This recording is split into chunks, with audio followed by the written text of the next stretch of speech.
کچھ تم کرتے ہو اللہ تعالیٰ اسے دیکھ رہا ہے۔ وَقَالُوا لَن يَدْخُلَ الْجَنَّةَ إِلَّا مَنْ كَانَ هُودًا أَوْ نَصَارَىٰ،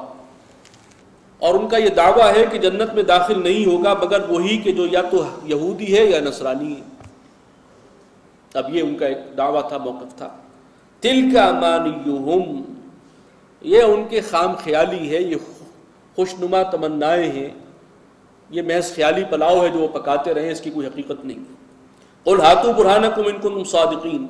کہیے کہ دلیل پیش کرو اگر تم سچے ہو، تورات میں سے دکھاؤ کہاں لکھا ہے۔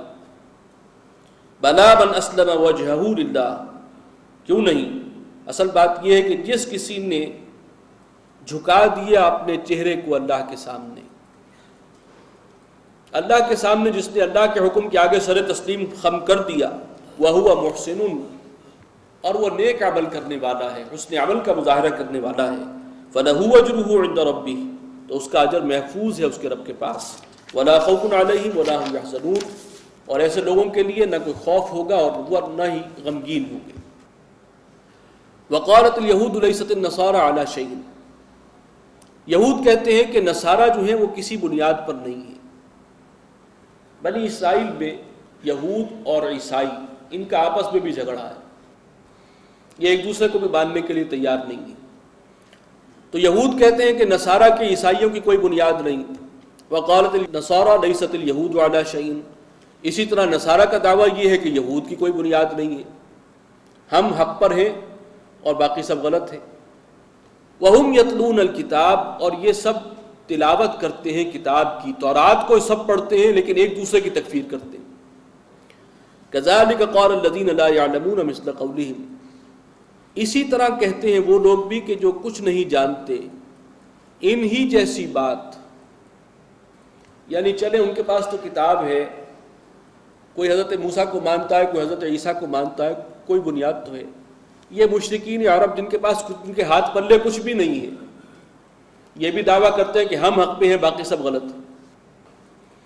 تو كذلك قال الذين لا يعلمون مثل قولهم فالله يحكم بينهم يوم القيامة،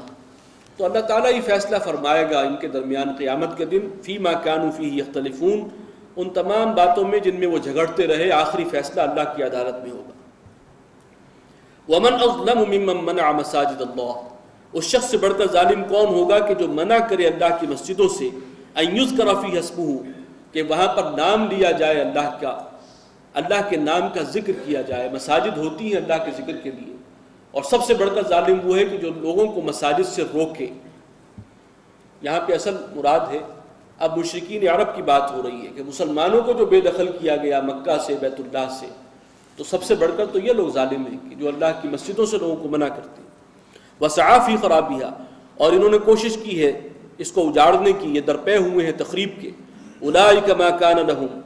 ایسے لوگوں کے لیے مناسب نہیں ہے، ان یدخلوہا الا خائفین، کہ وہ اس مسجد میں داخل ہوں مگر ڈرتے ہوئے، انہیں اللہ سے ڈرنا چاہیے۔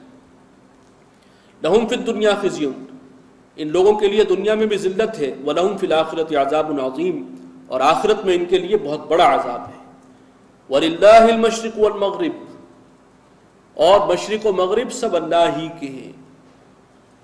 فَأَيْنَمَا تُوَلُّوا، تو جس طرف بھی تم رخ کرو، فَثَمَّ وَجْهُ اللَّهِ، ادھر ہی رخ ہے اللہ کا۔ اصل میں دو رکوعوں کے بعد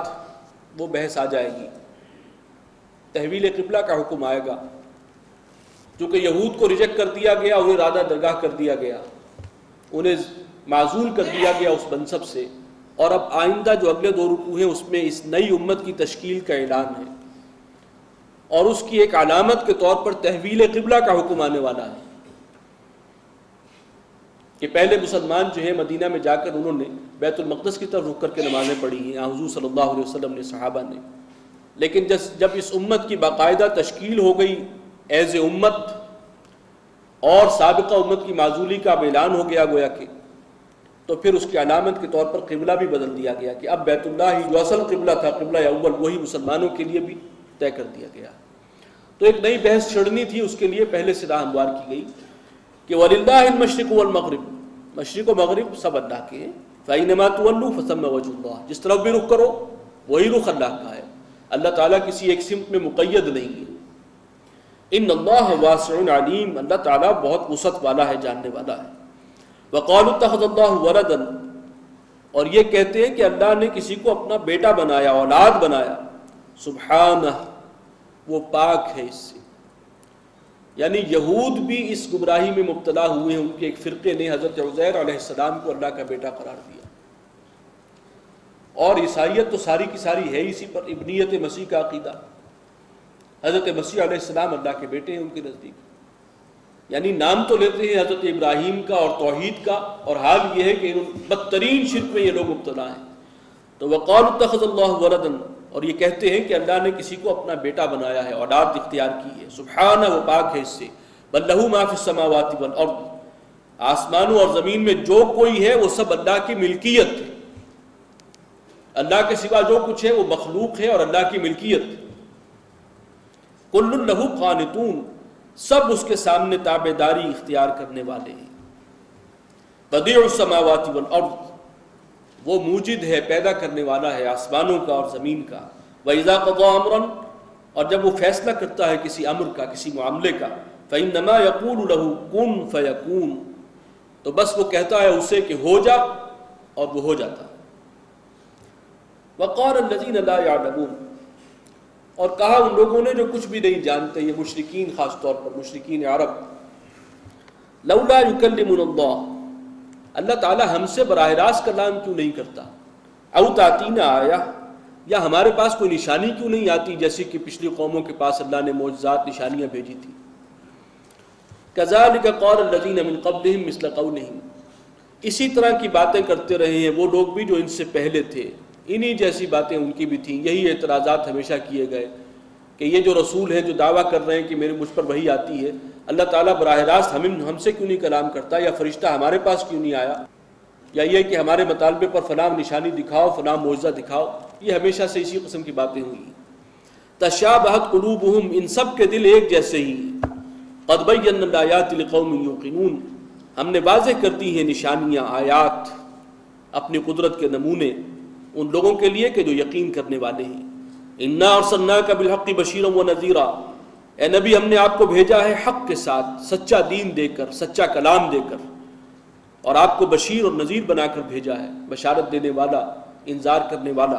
ولا تسأل عن اصحاب الجحیم، اور آپ سے جہنمیوں کے بارے میں کوئی سوال نہیں ہوگا۔ اس میں استغنا کا انداز ہے۔ اے نبی اگر یہ لوگ انکار کرتے بھی ہیں تو اللہ کو تو معلوم ہے، اسی نے بھیجا ہے آپ کو دین حق کے ساتھ، آپ اللہ کے سچے نبی ہیں، اور آپ سے جہنمیوں کے بارے میں یہ سوال نہیں ہوگا کہ یہ لوگ کیوں جہنم میں گئے۔ اگر یہ آپ کو نہیں مانتے تو جائیں جہنم میں، بات حق واضح ہو گئی ہے، آپ حق کے ساتھ آئے ہیں، حق پیش کر رہے ہیں،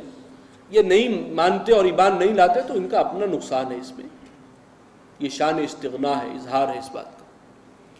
وَلَن تَرْضَىٰ عَنْكَ الْيَهُودُ، اور آپ یہ بات سمجھ لیجئے کہ آپ سے نہ تو راضی ہوں گے یہ یہود، وَلَن نَصَارَىٰ، اور نہ یہ عیسائی، حَتَّىٰ تَتَّبِعَ مِلَّتَهُمْ، جب تک کہ آپ انہی کی ملت، انہی کا دین پورے طور پر اختیار نہ کر لیں۔ اور یہی معاملہ آج بھی ہے، مسلمان کا مسلمان ہونا ہی بس کافی ہے